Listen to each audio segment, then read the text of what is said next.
আকাশবাণী শিলচর আঞ্চলিক সংবাদ পড়ছি সৌমিত্র চৌধুরী। আসাম সরকার রাজ্যকে বিনিয়োগের কেন্দ্র ও দেশের শীর্ষ রাজ্যগুলির অন্যতম রূপে গড়ে তোলার লক্ষ্যে প্রতিশ্রুতিবদ্ধ।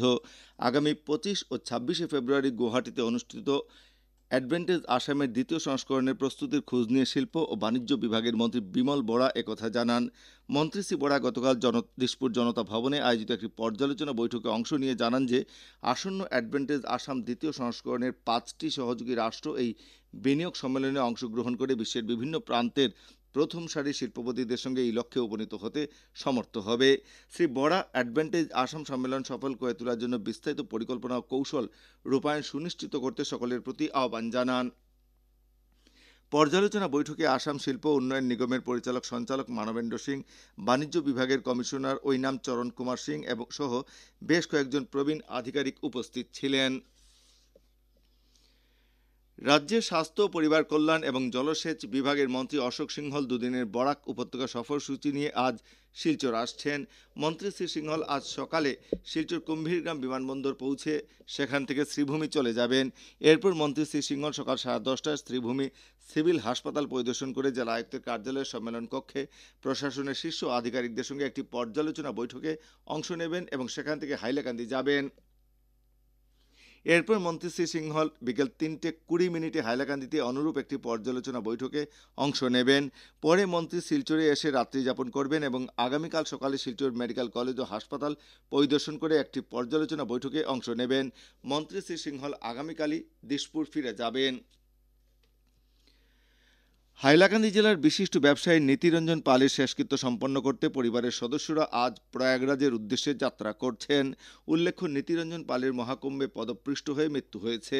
রাত প্রায় 1টার সময় দুর্ঘটনা সংঘটিত হয়েছে বলে জানা গেছে। প্রয়াত পাল গত 26 জানুয়ারি মহাকুম্ভের উদ্দেশ্যে যাত্রা করেছিলেন। হাইলাকান্দিতে তার মৃত্যুতে শোকের ছায়া নেমে আসে। এদিকে হাইলাকান্দির ব্যবসায়ী সমিতি প্রয়াত পালের মৃতদেহ হাইলাকান্দিতে নিয়ে আসার জন্য প্রশাসনের কাছে আবেদন জানিয়েছে।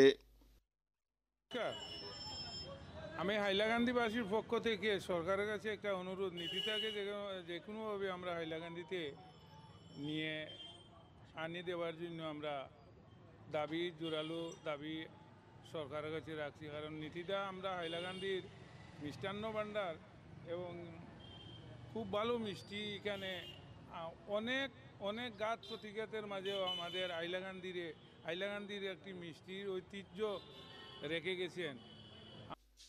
সমগ্র দেশের সঙ্গে বরাক উপত্যকার 3 জেলায়ও আজ জাতির জনক মহাত্মা গান্ধীর তিরোদান দিবস শহীদ দিবস হিসেবে পালন করা হচ্ছে।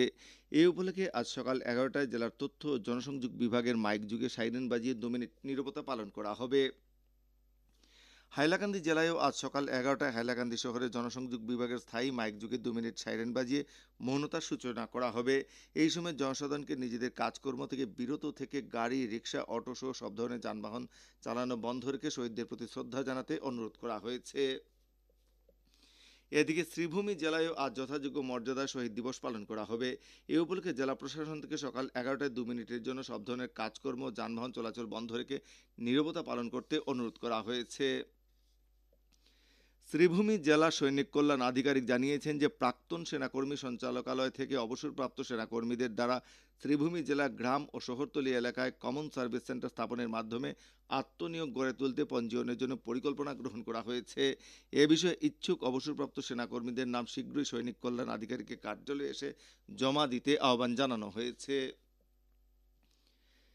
শ্রীভূমি পৌরসভার কার্যবাহী আধিকারিক এক বিজ্ঞপ্তিতে শ্রীভূমি শহরের উন্মুক্ত নালা, নর্দমা ও খোলা স্থানে আবর্জনা না ফেলতে নাগরিকদের প্রতি আহ্বান জানিয়েছেন। বিজ্ঞপ্তিতে জানানো হয়েছে যে যদি কোনো ব্যক্তি সবজি, মাছ ও চাল বিক্রেতা, হোটেল, শোরুম, শপিং মল, হাসপাতাল কর্তৃপক্ষ নালা, নর্দমা খোলা স্থানে আবর্জনা ফেলেন তবে 2016 সালের কঠিন বর্জ্য ব্যবস্থাপনা ধারায় আইনি ব্যবস্থা গ্রহণ করা হবে। শিলচর পূর্ত বিভাগের মুখ্য কার্যবাহী বাস্তুকার এক বিজ্ঞপ্তিতে পয়লাপুল, জয়পুর, হরিনগর, কুমাচোরা রোডের একটি গুরুত্বপূর্ণ অংশে কালভার্ট নির্মাণের জন্য ওই সড়ক দিয়ে সব ধরনের ভারী যান চলাচল নিষেধাজ্ঞা জারি করেছেন। এই নিষেধাজ্ঞা অনুসারে আগামী 1 ফেব্রুয়ারি থেকে আগামী 28 ফেব্রুয়ারি পর্যন্ত এই সড়ক বন্ধ থাকবে। উল্লেখ্য, মুখ্যমন্ত্রীর উন্নত পাকা পথ নির্মাণ প্রকল্পের অধীনে এই উন্নয়নমূলক কাজ বাস্তবায়িত হচ্ছে। বরাক উপত্যকা বঙ্গ সাহিত্য ও সংস্কৃতি সম্মেলনের কাছাড় জেলা সমিতির উদ্যোগে আগামীকাল শিলচর বঙ্গভবনের সভাকক্ষে সদ্য প্রয়াত আইনজীবী ইমাদউদ্দিন বুলবুল ও শিক্ষাবিদ জন্মজিৎ রায়ের স্মরণে একটি শোকসভার আয়োজন করা হয়েছে। শোকসভা বিকেল 5টায় শুরু হবে।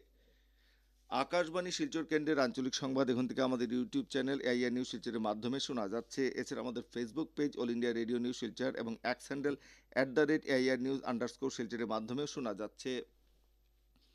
আঞ্চলিক সংবাদ এখনকার মতো শেষ হলো। পরবর্তী আঞ্চলিক সংবাদ রাত 7টা 45 মিনিটে।